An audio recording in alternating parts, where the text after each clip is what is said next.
Hello everyone, कैसे हैं आप सभी। उम्मीद है आप सभी बहुत बेहतर होंगे। आज एक नए सेशन के साथ हम लोग जुड़ रहे हैं। एक रिसेंट में खूब मुद्दा चल रहा है, जो आप अभी रिसेंट में आपने देखा होगा। एक जज साहब हैं जिनके यहाँ गैसों की पूरी गड्डी मिली, और वो तब पता चला जब उनके यहाँ आग लगती। अब आग उनके यहाँ लगी और पूरे देश में लग गई कि भाई जुडिशरी में अगर जुडिशरी न्यायपालिका इस तरीके से मतलब भ्रष्ट, अगर हम लोग जो शब्द यूज कर रहे हैं, अगर ऐसे जज पाए जाते हैं। अभी तो आरोप सिद्ध नहीं हुए, इतना पैसा आया है, पैसा मिला हुआ, पैसा चला हुआ मिला है, ये सब जांच हो रही है। लेकिन तमाम जो देश में चर्चाएं हैं कि भाई जुडिशरी में अगर ऐसा होगा तो क्या होगा। और अब जरा लेकिन आप ये देख रहे हैं कि भाई जज, जो हम लोग जिस टॉपिक पर बात करना चाहते हैं, कि आप ये देख रहे हैं कि भाई जज साहब के साथ ऐसा ऐसा हो गया या इतना इतना कुछ हो गया।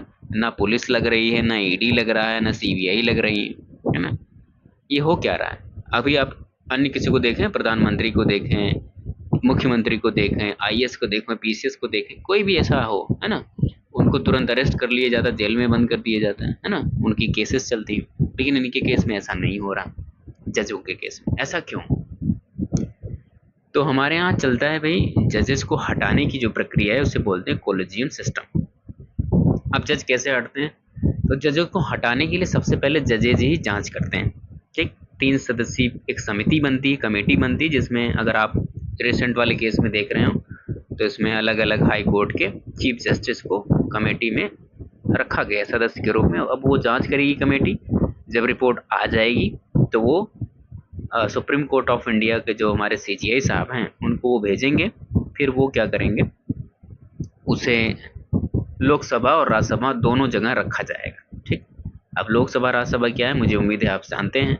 लोकसभा में जो सांसद लोग होते हैं वो चुन के जाते हैं, और राज्यसभा में जो चुने हुए लोग हैं, आपके जो विधायक वगैरह हैं, वो लोग चुन चुन कर राज्यसभा में लोगों को भेजते हैं। अब होगा ये कि भैया इसमें भी, लोकसभा और राज्यसभा में भी हमारा 51% मतलब 50 से अधिक परसेंट वोट होने चाहिए, और इतने वोट हमारे पास आने चाहिए, मतलब जितने सदस्य हैं उसके आधे से अधिक सदस्य आने चाहिए, वोट देने चाहिए।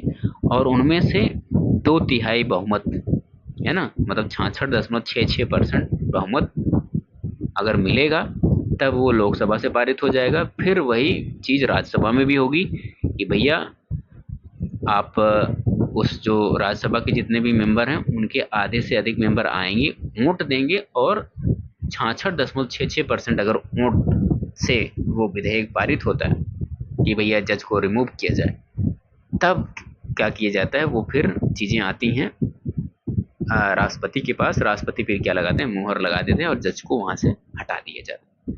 तो ये जज का टफ प्रोसेस है उनको हटाने का। हालांकि आपकी क्या राय होगी भाई कि जज को हटाने की इतना टफ प्रोसेस।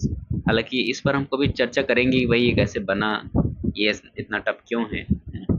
इसी वजह से जज जज के केस में अभी तक जजेस को कभी अरेस्ट नहीं करते हैं, या फिर जज के खिलाफ अन्य तरीके से कार्रवाई नहीं होती। ये प्रोसीजर है, इसी हिसाब से उनको हम लोग टर्मिनेट कराते हैं या किया जाता है।